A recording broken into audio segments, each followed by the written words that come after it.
Hey everyone, welcome back to the channel. It feels so good to finally sit down and talk about all the Wuthering Waves news again. You know, every time Kuro Games drops a new tease or a small update, it just sparks a whole storm in the community. And right now, the buzz around version 3.1 is absolutely insane. We're seeing brand new faces, new skins, reruns, leaks left and right, and honestly, it feels like Wuthering Waves is entering a brand new era.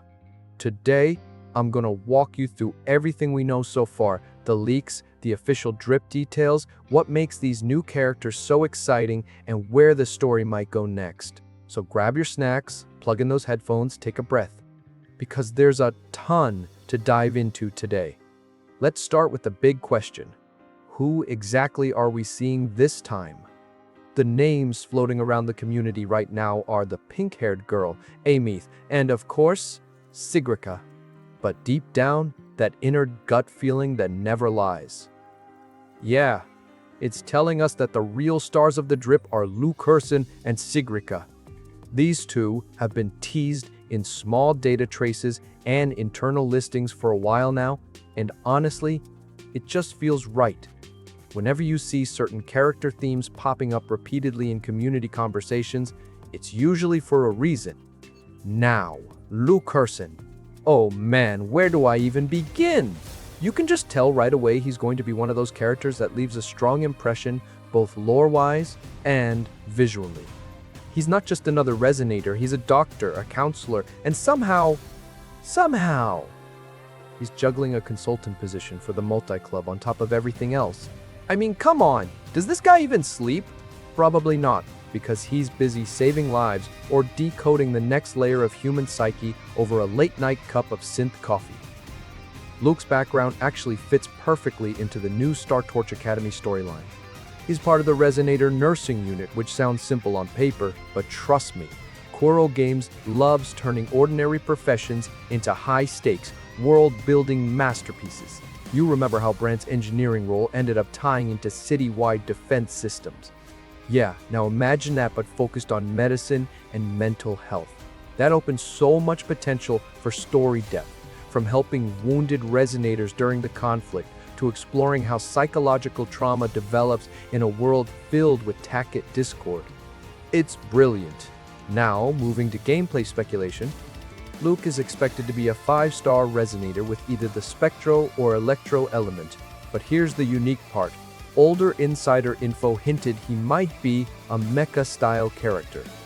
That's got fans losing their minds, with good reason.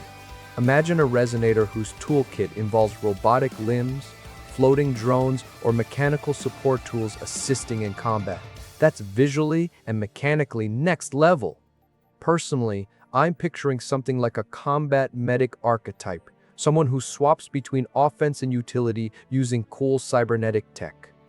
Of course, because he's a doctor, the immediate instinct is to label him as a pure support. A healer, maybe a damage mitigator, something like Chu Yuan or Jian Synergy. But come on, look at Kuro's track record. Chisa swings around a chainsaw while healing people. Logic isn't exactly a limit here. So I wouldn't be shocked at all if Luuk turns out to be one of those deceptively strong DPS types who secretly patches up teammates while dishing out heavy burst damage. That's the kind of chaos I live for. Alright, now let's talk about Sigrika. Because this one, she just radiates style. The color palette, the costume design, the composure, everything about her screams fusion between grace and danger. Based on what surface, she's likely Electro or Fusion element. But there's something about her demeanor that reminds me of Encore, not identical, but spiritually similar. That quiet strength, that balance between elegance and power, where one look tells you she's not to be underestimated. People are predicting she'll fill a sub-DPS or hybrid support role, and I could really see that fitting beautifully. Imagine her abilities creating electrical zones or fusion waves that auto-link with allies' attacks, maybe even buffing damage output or applying consistent debuffs. She could easily become one of those toolkit-based characters that feel central to high-level team setups. Then, we move into the rerun talk. For version 3.1, we're expecting Galbrena and Yuan reruns potentially arriving in alternating phases. It's honestly a great call from Kuro because both characters have aged really well in the current meta. Galbrena's consistency and Yuan's team flexibility make excellent options for players who skip them earlier. Depending on who you main or what team compositions you favor, this rerun cycle might actually be one of the most balanced ones we've seen in months.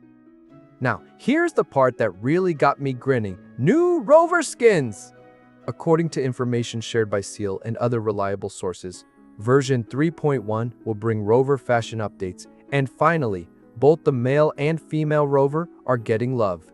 Each one is getting a stylish new school uniform-themed design. The concept fits perfectly with the ongoing Academy storyline, and honestly, it just looks classy. It's simple, bold, and crisp. The kind of design that instantly makes everyone pause mid-scroll. And can we just appreciate this for a second? Rover mains have waited so long for cosmetic variety. We've seen side characters glow up with alternate fits, but Rovers, oh, they deserve this moment. Whether you like clean uniform styles or prefer a more casual adventurer look, you'll finally have something new to show off in co-op and photo mode. And I know the screenshots are going to flood in the first day these come out.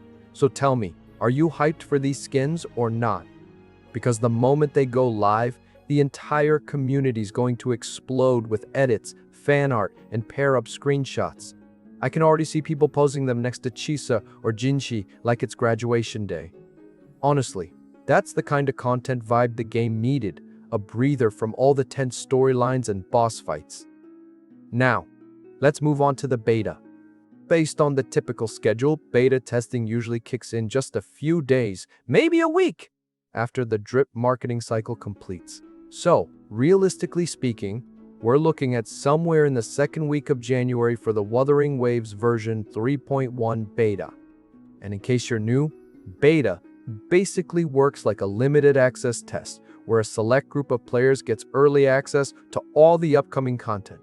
They provide gameplay data, spot bugs, and share impressions so the devs can polish everything before official release.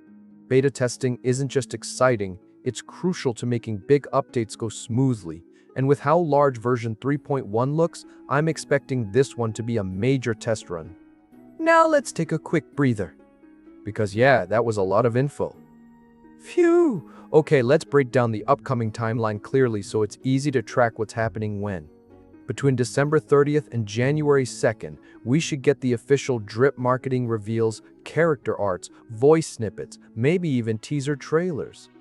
Then, January 5th gives us the Tower of Adversity reset, followed by a Whimpering Wastes reset on January 19th. January 30th is when we're expecting the highly anticipated version 3.1 livestream. This event is going to be big, probably showcasing gameplay for Luuk, Sigrika, and possibly even the first look at Amieth if she doesn't drop earlier. Moving into February, things get hectic. February 1st introduces the Phase 1 Combat Showcase. The place will see upgraded boss mechanics and enemy previews. The next day, February 2nd, Tower of Adversity resets again, giving grinders something new to tackle. February 3rd is scheduled for the official character showcase, which could give us our first hands-on gameplay for the new 5 stars. Finally, the pinnacle moment. February 5th. That's the launch date for version 3.1. That's when everything hits the servers, the new banners drop, and the next chapter of the main story unfolds. Mark it down, because that week is going to be absolute madness across the community. Between all that, imagine the amount of content we're getting.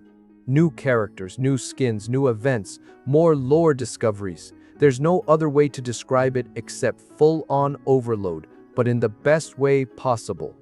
So yeah, that wraps up today's breakdown. It's been exciting watching Wuthering Waves grow from a promising launch title into this massive living world that keeps evolving every single update. And version 3.1, it feels special. The designs, the lore teases, the music tone in the trailer, all of it screams confidence. You can tell Kuro Games knows exactly what they want to deliver now, and that's such a great sign for the game's future. Before you go, I want to hear your thoughts. Which character are you most excited about? Are you saving your pulls for someone specific or planning to go all in for Sigrika or Luuk?